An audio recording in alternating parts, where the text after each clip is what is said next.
What is up, friends? This is Carlos Valdosta, and I got home from work today and I saw something interesting, or at least I thought it was interesting. And it's not going to sound like it was interesting up front, but I saw these two kids riding bikes in the cul-de-sac where I live. And, you know, there's nothing too interesting about that. But the smaller of the two kids had training wheels on his bike, so, you know, he was younger. And he had a helmet on, and he had wrist guards on, and elbow pads and knee pads. And then the older of the two kids didn't have training wheels on, but he had a helmet on, wrist guards, elbow pads, and knee pads on.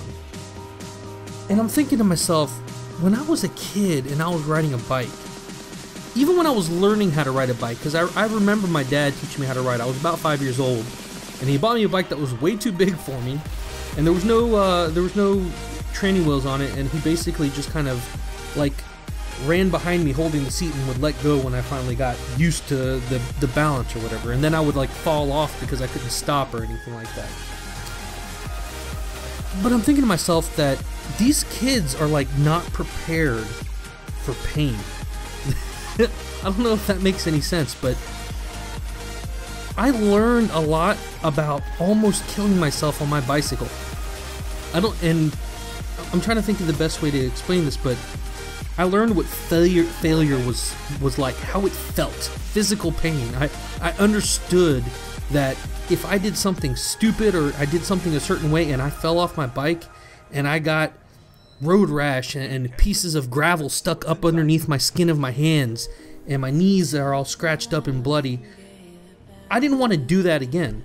Now, stupid as I was as a kid, that didn't stop me, and me and my friends and my cousins, we would test the limits of our bikes and our skateboards to see what we could do. And the limit was how much we could get hurt.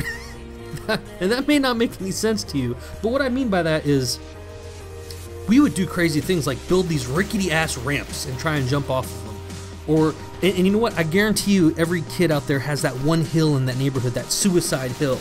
Well, we had a suicide hill in our neighborhood, and we were too afraid to even stand up on our skateboards to ride down it, because sitting down on the skateboards going down, we would get speed wobbles.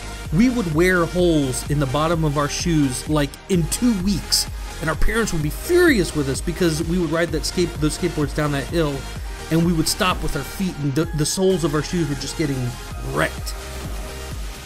But I saw these two kids today, and I'm thinking to myself, what are they prepared for? How are they going to go through life without learning about failure if every little thing is protected from them? And a lot of that correlates to, you know, your real grown-up life. Like, when I screw up at work, or if I do something wrong, I have, like, not physical pain, but I have, like, a thought, like, God, I can't believe I did that, now I gotta try and fix this, and I have to go through the steps to correct or fix an error that I make, so that, you know, I'm dealing with large companies and large accounts, and the amount of money that's going back and forth is not small. And if I make a mistake, sometimes it can be something small and it doesn't make that much of a difference. But like today, no, actually it wasn't today, it was yesterday, I made kind of a stupid error. There was nothing bad that happened of it, but if I didn't catch it, like, I would have ended up charging a company like $12,000 that I didn't mean to. And of course we could have, you know, canceled the transaction and everything like that, but still, it's one of those things where, like, you know, you learn from your mistakes. You did something wrong, or you did something the wrong way, or you weren't paying attention and you screwed up. And when I was a kid, I would try and do something stupid like do a front wheelie and try and stop on it. And what would I do? I'd flip over the front of my handlebars and smash my face into the ground. And I would think to myself, as I was walking with a bloody face down the street holding my bike, I will never do that again. And you know, these kids, yeah, they may fall out and kind of get a little bump and a bruise, but there's something about smashing your chest into your handlebars at like full speed to where you can't even breathe, and you can taste the pain in your mouth. And I don't think a lot of kids go through that. Like, I've smashed my head against, you know, a hard surface so hard that you can taste it. And if you've ever been hitting your head that hard, you know what I'm talking about. It's like this weird metallic taste. Or I don't know, maybe it's just me. It tastes like concrete and copper. That's just me. In any case, what's happening with the youth in America? Please, people, let me know what your thoughts are. Have a great day and peace out. And I have no idea what this commentary was about.